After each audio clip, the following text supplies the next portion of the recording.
Okay, so today, lesson 3-2.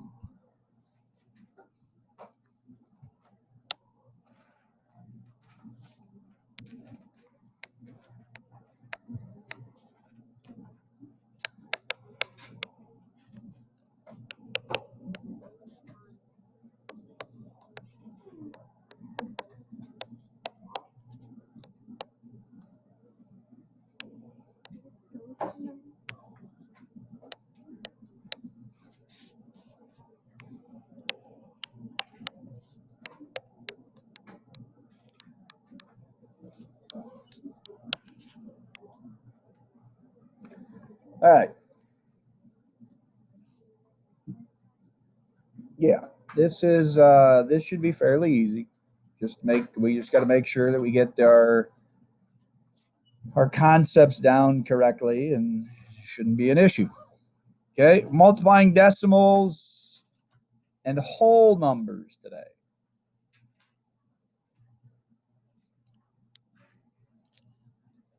All right, let's first start off by understanding our powers of 10.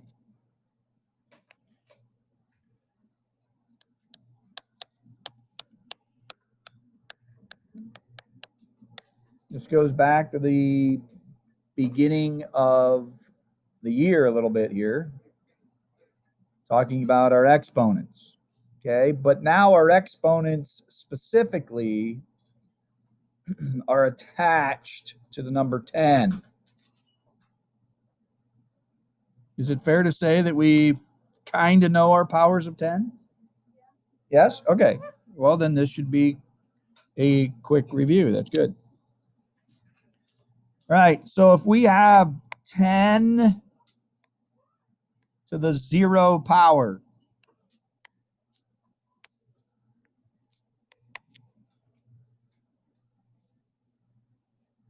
what does that equal? Now you should know. Yeah. What is it? Go ahead. Yeah. Very good. All right. Very good. It sounds like you remembered anything to the 0 power is 1, right? Very good. Nice job. Okay. 10 to the first.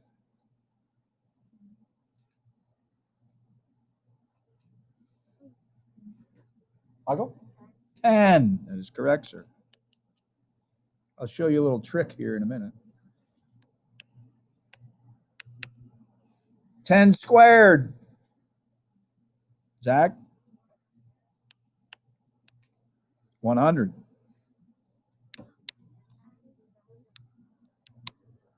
10 to the third power. Okay, hon?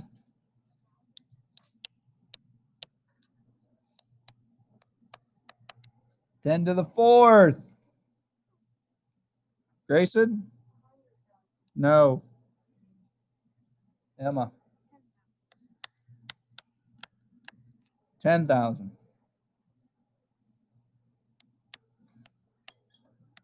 10 to the fifth. Awesome.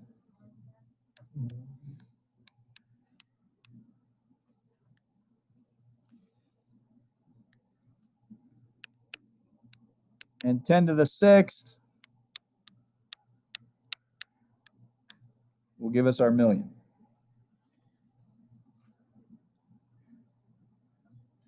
Okay, so I hate to say it, but the little trick here is, right, when you have an exponent, right, to the power of 10, the exponent tells you how many zeros you're going to tack on after the 1. That is correct. Okay? Now, let's go one step farther, just so that you are aware. If we are talking 10 to the second power, we know that it's 100. By the way, what is, how do I say this? What is the number? Please excuse this interruption. Just brief announcement. Any 7th and 8th grader who wants to wrestle but has out the registration form, please come down to the athletic office in the 150 hallway. Reminder, the clothing form is due today at 3 o'clock. Late forms mean that you won't get your wrestling gear until the end of December. So please make sure if you're wanting to place an order, get it done by today at 3. Again, any 7th and 8th grader who wants to wrestle but has not filled out the registration form, please come to the athletic office. Thank you. Okay, so what is 100 called here? Let's do a little bit of review. What is the answer here called? What form is it in? Shh. Kahan, thank you for raising your hand. Standard form. Very good, sir. If we were to write 10 squared or 10 to the second power in expanded form, Michael? Okay, 10 times 10. That is correct. You have to understand what these look like in expanded form, right? Again, you should know from our exponents lesson that you're taking the exponent and multiplying it by the base that many times, right? That should all be reviewed. Okay. Everybody good there? Are you sure? Yes or no? Okay, so let's put this into use. What if we had 10 to the third power times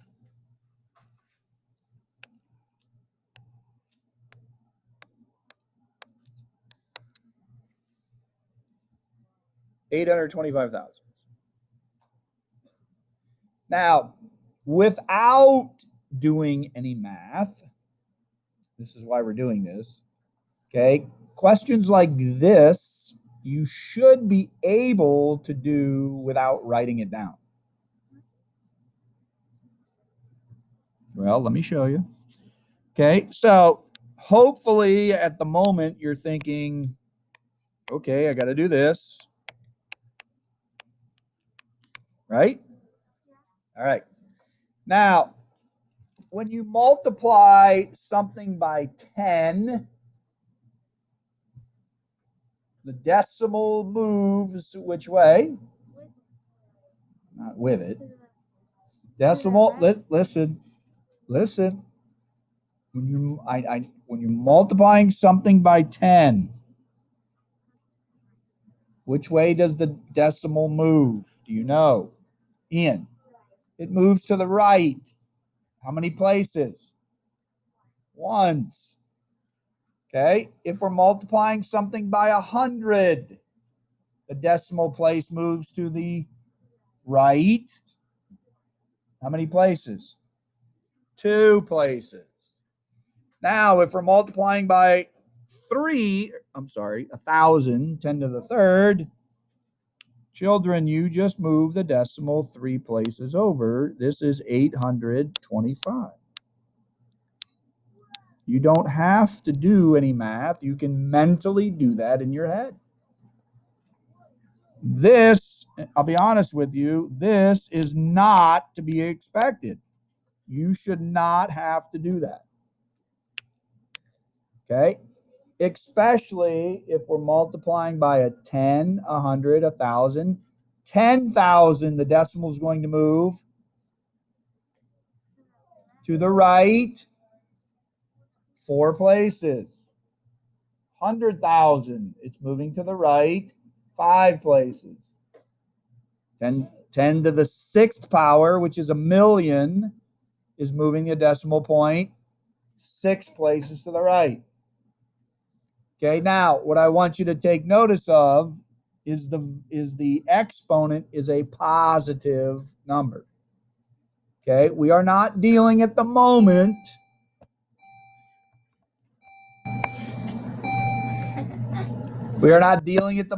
with negative exponents. We will later on. That's down the road. Okay, but right now The decimal is moving to the right in our powers of 10. Michael, you have a question?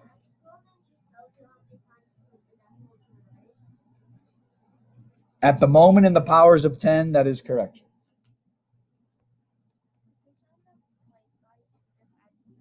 Okay, very good question. If there's not enough place values, very good. So we have 10 to the fourth times 64 hundredths. Okay, Emma asked a very good question. What do I do? Well, this tells me, based on what Michael said, I got to go 1, 2, 3, 4. My decimal has to go here. Okay, in the math world, we call these jumps. Those, right? And in the jumps, you have to fill them in with the zeros. That is correct. Okay, we call that either inserting zeros or the fancy math term. Anybody know what the fancy math term is for adding zeros? No, it's not adding zeros. Annexing zeros. Okay, fancy term. That's an old math term. They now have changed that to inserting zeros. Okay. Morning. Happy Halloween. Oh, happy Halloween to you. Oh, looky here. What do we got? Oh, what do we got? Oh, you got a good one. Thank you, sir. All right. Appreciate it. Have a great day. You too. Thank you. Okay. So listen, so we have annexing zeros or we're inserting them. She brings up a very good point. You're going to have to do this. Okay, just because something isn't there doesn't mean you leave it alone. That's not how this works. Okay, and we're going to get to there here in a couple problems. All right, everybody good with the powers of 10? Yes? Are you sure? Okay. Moving on.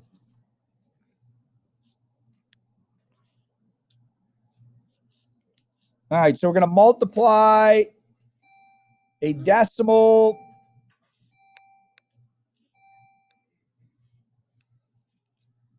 by a whole number. Okay, again, here we go with knowing your math facts. Okay, because you're going to have to multiply. Okay, so we take the 7, multiply it by the 1, we get 7.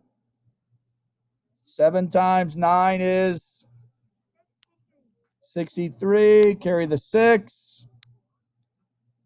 7 times 3 is 21, plus 3 is 27. You said 21 plus 6. Oh, I'm sorry. I'm sorry. I'm sorry. Okay, my mistake. I made a mistake. I'm sorry. 21 plus 6 is 27. 7 times 1 is 7, plus 2 is 9. Okay, now, how do we know where to put the decimal point? Zach, we do not bring it down. That is not correct. When you multiply decimals, you do not bring the decimal down. That brings up a good question, though, Zach. Do we have to line up the decimal points when we multiply them? We do not. Only when you add and subtract decimals do you have to line them up. Do not line them up when you multiply. Pucky, what do we do?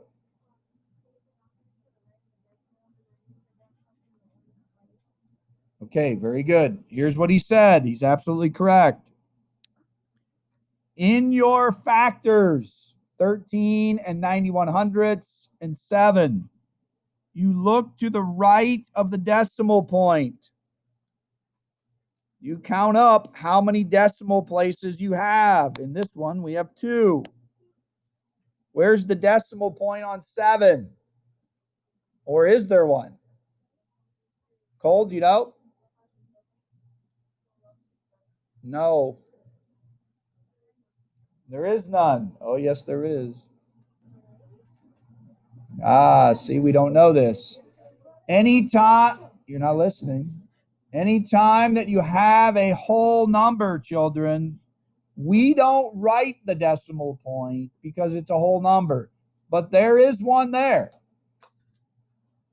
There is one there. We just don't write it. It is always to the right of the number. So, do we have any numbers to the right of 7? That would be no, we don't. Other than 0, but it's not there. Okay, so in our, what do we call this down here? What's in the red? What's the answer called? The product. The product. Okay, when you place your decimal point, you always start where? Right or left? You always start to the right of the number. And you add up how many places you have in your factors to the right. In other words, how many decimal places do you have? We have 2, so we go 1, 2, and our answer is 97 3/700.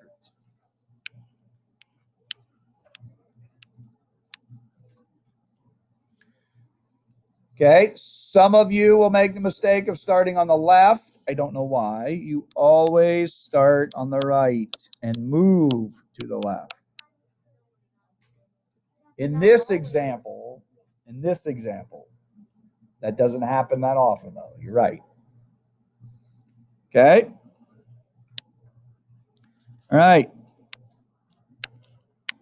Try this one on your own. Start off easy.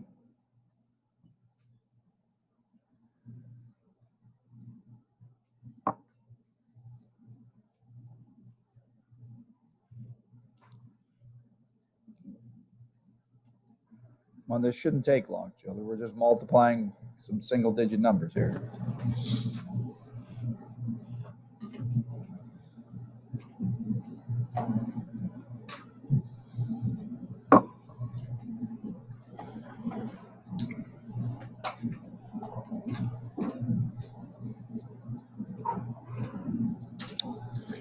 Okay, 8 times 4. Just yell it out. 32, carry the 3. 3 times 4 is 1, plus 3 is 7. It would be 8. It would be 24. Okay, how many decimal places do we have in our factors, Keon? We have 3 up there, and we have 0 down here. I start to the left. 1, 2, 3. 24 and 872 thousandths is my answer. So far, so good, right? Yeah. Okay. Here we go.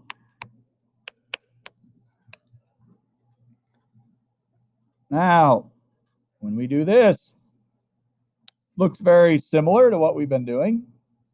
6 times 3 is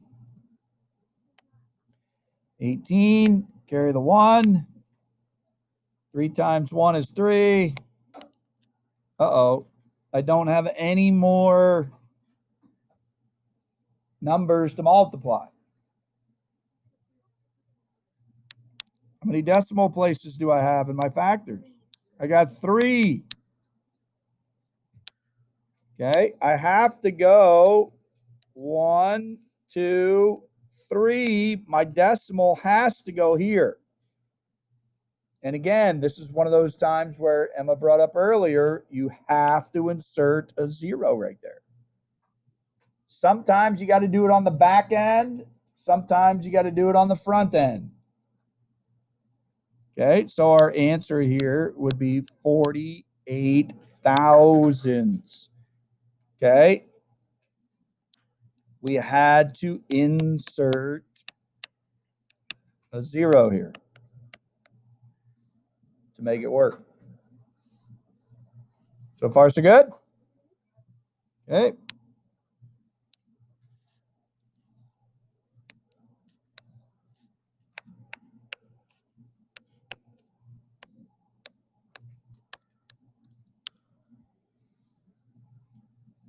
Oh boy. About to get real.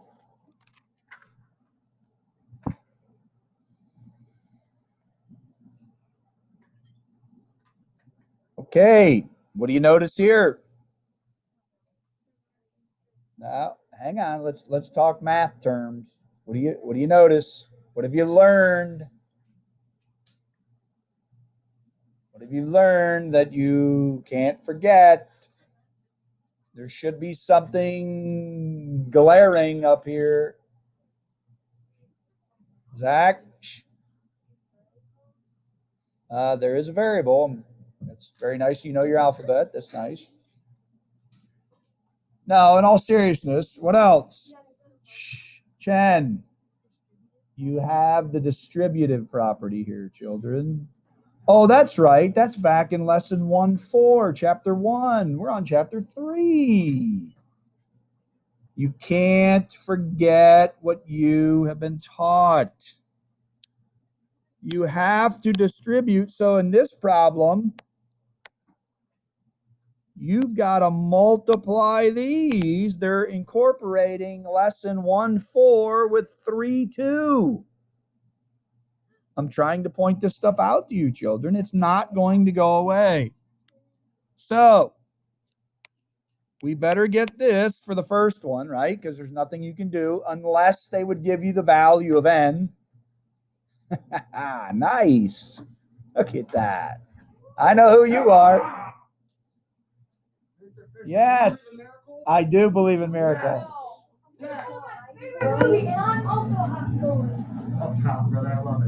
You look good. You look good, man. That's awesome.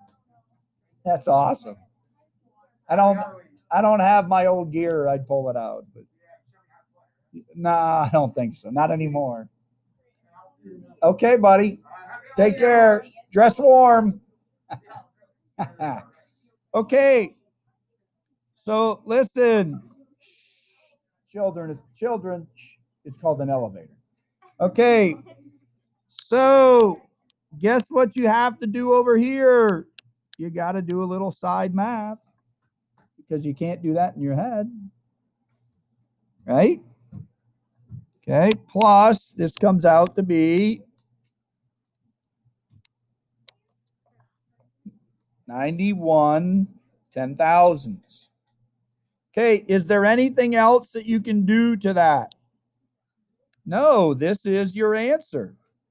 But you had to use the distributive property, and then you had to multiply a fraction times a whole number. They combined a couple concepts there. That's all you can do unless you know the value of n. And what scares me is all one of you knew that that was the distributive property.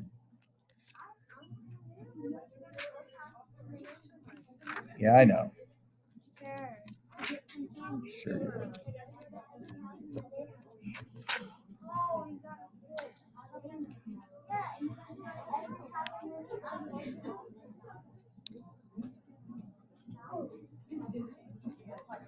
Okay, anybody have any questions about multiplying a whole number by a decimal? This is not difficult, that is correct, but sometimes, again, you have to insert zeros on the front end or the back end. You have to count how many decimal places are in your factors. You got to move the decimal point the right way, which is left in your product. Okay, and sometimes you may have to distribute. All right, you may start.